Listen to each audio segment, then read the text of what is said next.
Welcome back again in my YouTube channel. और इस video में हम देखेंगे कि हमारे जो इन्वायरमेंट वेरिएबल्स होते हैं यानी ग्लोबल वेरिएबल्स होते हैं जो कि .env फाइल में रखे हुए होते हैं, ठीक है। तो उसे हम किस तरह से अपने सिस्टम में यूज करते हैं या फिर हम कॉन्फ़िग फंक्शन क्या होता है लारावेल में, और जो env है जो कि एक हेल्पर है और जिसके द्वारा हम जो ग्लोबल वेरिएबल्स होते हैं env फाइल में वो किस तरह से यूज करते हैं। तो बेसिकली वही सब कुछ देखने वाले हैं और आप इसके बारे में जानना चाहते हैं इन डिटेल, तो प्लीज़ आप इस वीडियो को पूरा देखिए, ठीक है। तो हम बात करें env फाइल की। तो जो env फाइल है इसके अंदर जो सारी इन्फॉर्मेशंस होती है और ये बहुत ही मोस्ट इम्पोर्टेंट फाइल होती है जब हम लारावेल पे काम करते हैं। तो क्योंकि यहाँ पर SMTP हमारा डाटाबेस सोर्स रूट वगैरह सब कुछ रखा हुआ होता है इधर ही। यहाँ तक कि हमें जो भी पासवर्ड सेट करने होते हैं, डोमेन नेम सेट करने होते हैं, सब कुछ इधर ही होता है, ठीक है। तो बेसिकली हम इस वीडियो में फोकस करेंगे ग्लोबल वेरिएबल और कॉन्फ़िग फंक्शन पर, ठीक है। तो मैं अपने web.php में आऊँगा जहाँ पे हम अपना राउट डिफाइन करते हैं, ठीक है। तो जस्ट अगर मैं अपना प्रोजेक्ट ओपन करूँ तो यहाँ जो लॉगिन लिखा हुआ है, अगर मैं यहाँ पर स्लैश कर दूँ तो आप देख सकते हैं मेरे को व्यू पेज देख के आया है, ठीक है। लेकिन मैं एक्चुअली यहाँ पर व्यू पेज को नहीं देखूँगा और मैं चाहता हूँ यहाँ पे स्लैश और मैं कुछ भी इको करूँ तो मुझे देखिएगा, ठीक है। ओके, ठीक है। अब मैं क्या चाहता हूँ कि यहाँ पर अपना जो मेरा ग्लोबल वेरिएबल है जो कि मैं env हेल्पर से मैं यूज करूँगा, ठीक है, $env। और env जो हमारा फाइल है उसके अंदर जितनी भी वेरिएबल है जैसे कि ऐप env कंट्रोल-C करूँ और जस्ट मैं अगर इसको प्रिंट कराना दिखाऊँ तो आप प्रिंट करा सकते हैं इस env हेल्प की ज़रिए से, ठीक है। तो जैसे आप करेंगे तो और मैं इसे इको नहीं कराऊंगा और सॉरी यहाँ पर मैं अगर dd लिखूँ और मैंने इसको कभी प्रिंट नहीं कराया है इसलिए वो मुझे वहाँ पे कुछ नहीं देखा, ठीक है। जैसे मैं dd किया और dd का मतलब होता है आपको पता ही है वैसे तो, ठीक है, डेड एंड आई, ठीक है। और जैसे मैं अगर हमको चेक करूँ अगेन तो ये कह रहा है कि सिंटैक्स एरर और ओके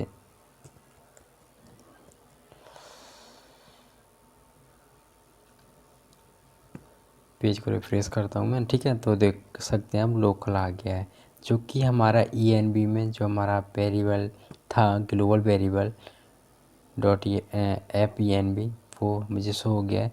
अगर इसी तरह से अगर मैं चाहूँ तो आप अपना डाटाबेस भी देख सकते हैं कि अगर आपका डीबी कनेक्शन कौन सा है, MySQL साथ है किसके साथ है, आपका डीबी होस्ट क्या है। तो जितना भी जैसे कि आपका ये डेटाबेस है डीबी डेटाबेस, तो अगर आप इसको भी प्रिंट कराना चाहें तो करा सकते हैं आप Ctrl+F। और जस्ट मैं अगर फिगर प्रिंट कराऊं तो आप इस तरह से करा सकते हैं, ठीक है। लेकिन ये तो बात हो गई हमारे env ग्लोबल वेरिएबल की। लेकिन एक्चुअली हम कभी भी हम अगर डिफ़ाइन करते हैं कोई भी ग्लोबल वेरिएबल और हम उसे प्रिंट कराने चाहते हैं तो इस तरह से हम कभी प्रिंट नहीं कराते, ठीक है। क्योंकि देखो अगर मैंने यहाँ पे अगर ये प्रिंट कराया मानो env और डेटाबेस है और अगर मैं यहाँ पर अगर इसे मैं कमेंट कर दूँ, कमेंट का मतलब ये यहाँ पर है नहीं, ठीक है। तो अगर मैं अब देखो प्रिंट कराऊँ तो एक्चुअली ये नल आ रहा है, नल का मतलब ये है ही नहीं कुछ भी। तो इस तरह की चीज़ें से बचने के लिए हम कॉन्फ़िग फंक्शन का यूज़ कर लेते हैं।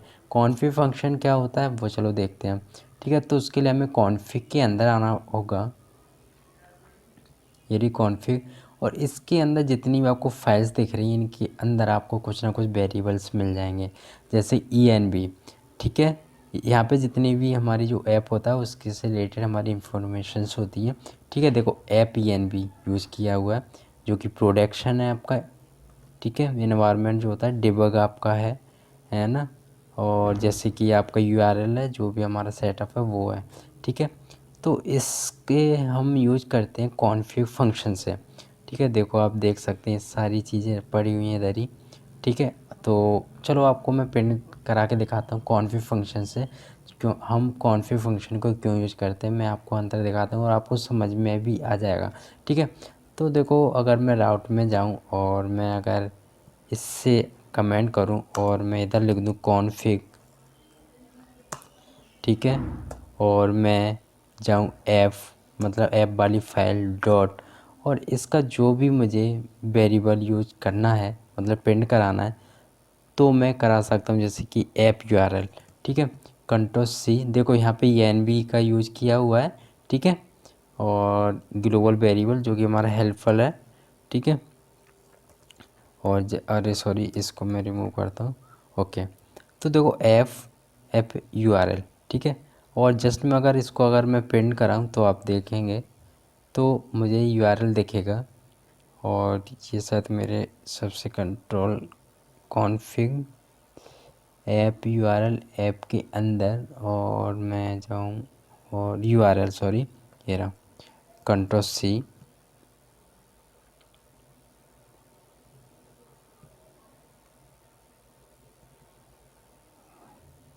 कंट्रोल वी, ठीक है।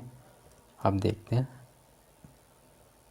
ये आ गया, ठीक है, HTTP लोकल होस्ट, ठीक है, ये आ गया।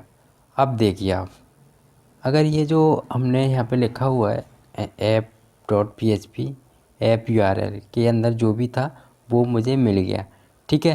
तो देखो आप ऐप यूआरएल जो यहाँ पे लिखा हुआ है, अगर ऐप यूआरएल जो है मुझे यहाँ पे कहीं ना कहीं होगा मेरा, ये रहा देखिए आप, ठीक है। अगर मैं इसको कमेंट मार दूँ कंट्रोल एस, ठीक है, अब यहाँ पे ये इस तरह का कोई वेरिएबल नहीं है, तो आप देख सकते हैं कोई भी चेंजेस नहीं आया। क्यों नहीं आया?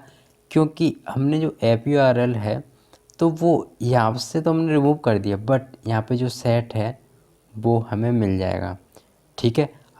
आप इसके अंदर हम अपना कुछ और भी पास करा सकते हैं, जैसे कि आप यहाँ पर गए और जो हमारा ऐप यार इसको मैं अनकमेंट कर दूँगा, और जस्ट मैं कंट्रोल सी करूँ और कंट्रोल सी है ना, और फिर कंट्रोल एस कर दे रहा हूँ, और मैं अगर यहाँ पे फिर से इधर कर दूँ control S, okay, HTTP, okay, मैं यहाँ पर देता हूँ क्वाइटेशन। अब मेरी एरर रिमूव हो गई है, ठीक है। तो यहाँ पे हम अपना बाय डिफ़ॉल्ट भी दे सकते हैं, ठीक है। तो इस तरह से हम अपना कॉन्फ़िग फंक्शन का यूज करते हैं, ठीक है। आपको समझ में आ गया होगा हम किस तरह से देते हैं सब कुछ, ठीक है, कॉन्फ़िग फंक्शन में, ठीक है। अगर मैं इसको हटा दूँ तो आप देखते हैं, ठीक है, ये देखिए, ठीक है। अब इसने क्या किया है कि जो यहाँ पे इसको नहीं मिला ऐप यूआरएल, तो इसने यहाँ से लेना शुरू कर दिया, कहाँ गया, ये रहा, ठीक है। तो इस तरह से हमें हमेशा कॉन्फ़िग फंक्शन का यूज़ करना चाहिए, हमें डायरेक्ट ENV का यूज़ नहीं करना चाहिए, ठीक है। तो बेसिकली इसने डिफ़ाइन कर दिया, जैसे ऑथ में भी डिफ़ाइन कर दिया इसने डिफ़ॉल्ट ये सब कुछ, ठीक है।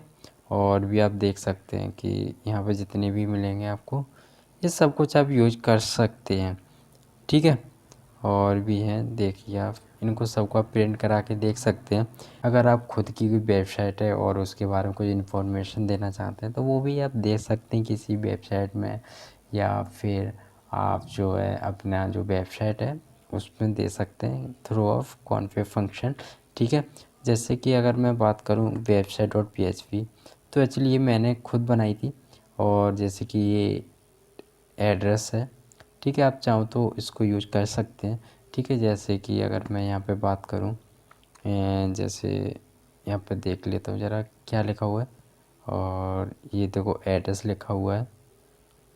इसको अगर मैं कंट्रोल सी कर लूँ और मैं जाऊँ और यहाँ पर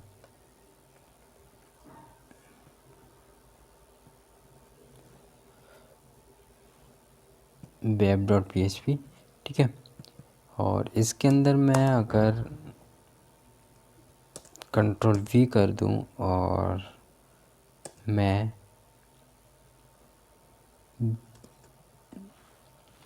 वेबसाइट, ठीक है। कंट्रोल एस करूँ तो देखो अभी मेरे को एड्रेस दिख गया है जो कि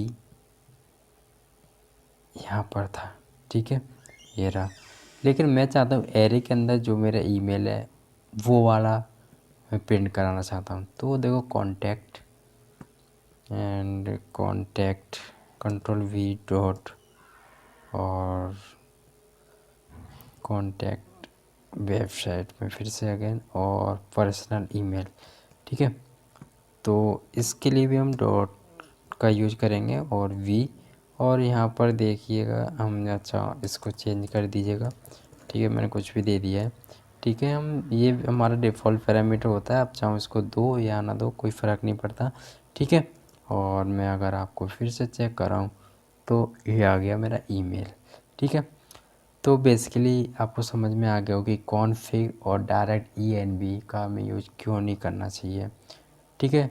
तो thank you so much watching this video, और मैं आशा करता हूँ कि आपको ये वीडियो पसंद आई होगी और आपके लिए हेल्प रही होगी।